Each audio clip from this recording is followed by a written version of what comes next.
আসসালামু আলাইকুম। এখন চৈত্র মাসের মাঝামাঝি সময়। কিছুদিন আগে বর্ষা হয়েছে।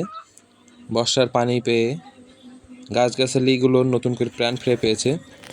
আমরা আগাছাগুলো পরিষ্কার করে দিচ্ছি, কারণ এখানে আবার নতুন করে ফসল লাগানো হবে। আজ আমাদের এই পোলট্রি মুরগিটা সর্বপ্রথম ডিম দিয়েছে।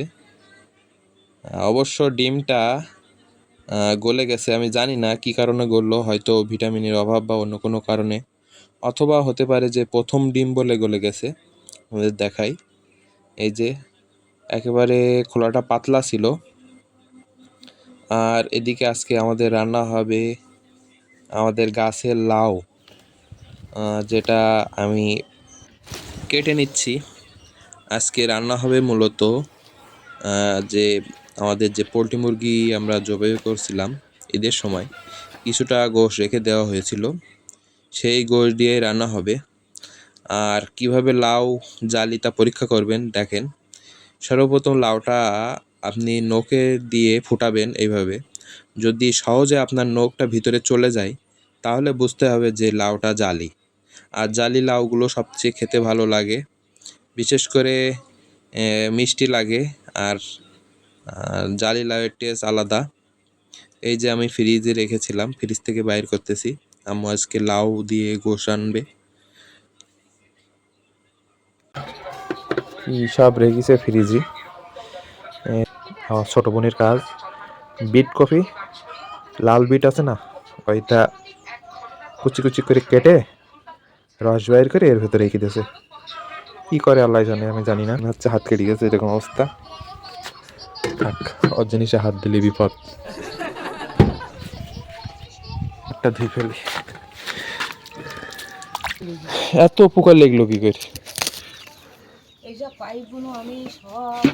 এই জন্য সাইডেতে এত গাছ বেরোচ্ছে, যেন এই গাছটা মরে গেল, এই সাইডের বংশ বৃদ্ধি করে রাখতে পারে। অগ্নিসাগর, অগ্নিসাগর কলা, কলা গাছ। সাইড দেখেন কি করেছে পোকায়, খেয়াল করা হয়নি। এগুলো কি গাছ চেনেন?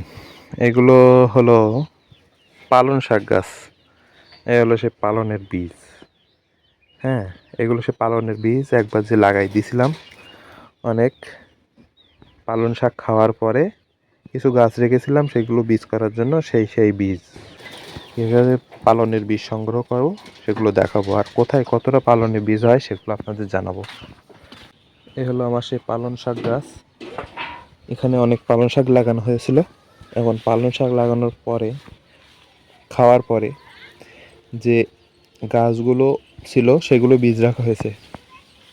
এই দেখেন, এখানে শুকায় যাচ্ছে বীজগুলো। মানে আছে, অনেক আছে। এর তো ধনিয়া গাছও আছে, যে কিছু ধনিয়া, হ্যাঁ, ধনিয়া বীজ ধরেছে।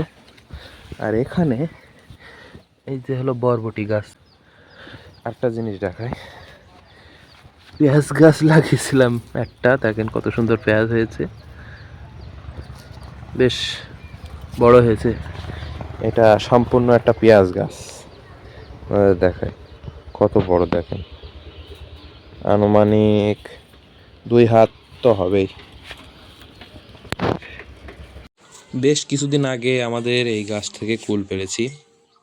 এখন কুল পাড়া শেষ, যার কারণে গাছগুলোর ডাল আবার কেটে দিতে হচ্ছে।